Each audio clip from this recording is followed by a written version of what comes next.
নিয়ে এসেছি রুই মাছের একটা কারি আর কি। আমরা যেভাবে খাই বরিশালে সেভাবে না, আজকে একটু পেঁয়াজ রসুন দিয়ে রান্না করা হবে, এই কারণে ভিন্ন স্বাদের একটা রুই মাছের রেসিপি। মাছগুলো আগে একটু সুন্দর করে কড়া করে ভেজে নিচ্ছি। এগুলো লাল লাল করে ভাজা হয়ে গেছে, এখন মাছগুলো সব নামাজ রাখতে আস্তে আস্তে।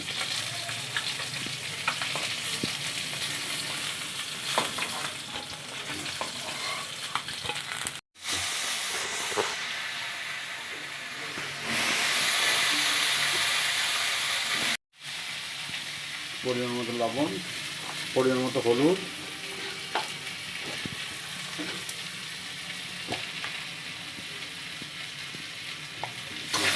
আলুটা লাল লাল করে ভেজে দিচ্ছি।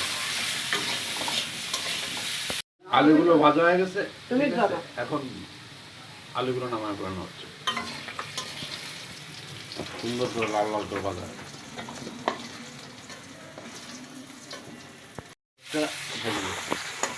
আমরা সাধারণত পেঁয়াজ দিয়ে রুই মাছ কম খাই, আজকে খাচ্ছি নতুন,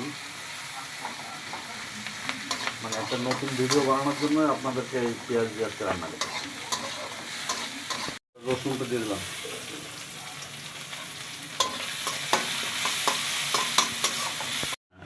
এবার পেস্ট করা মরিচের গুঁড়ো এবং হলুদের গুঁড়ো, এবার সামান্য একটু আদা, অল্প মেলা হয়ে গেছে, আরো কমা কমা কমা আদা,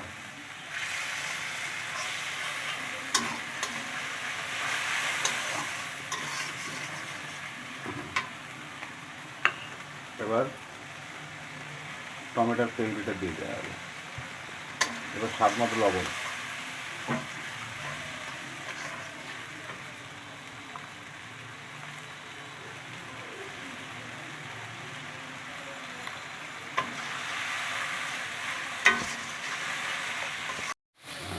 দুটো তেজপাতা,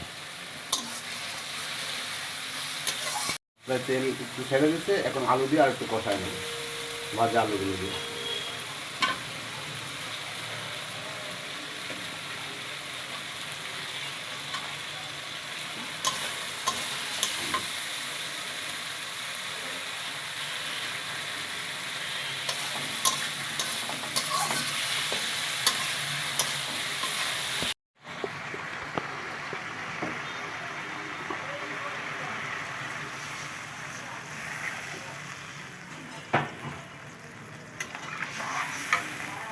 আস্ত কাঁচামরিচ দিয়ে দিলাম, হয়ে গেছে, এখন ঢাকনা উঠায় ফেলাচ্ছি, এবার ভাজা মাছগুলো ওর ভিতর দিয়ে দিলাম।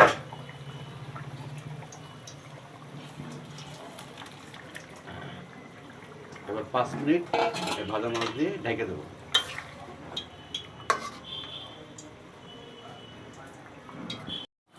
ঢাকনাটা উঠে ফেলালাম,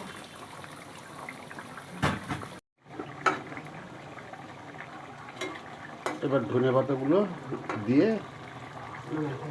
1 মিনিট পরে এটা নামায় ফেলা হবে।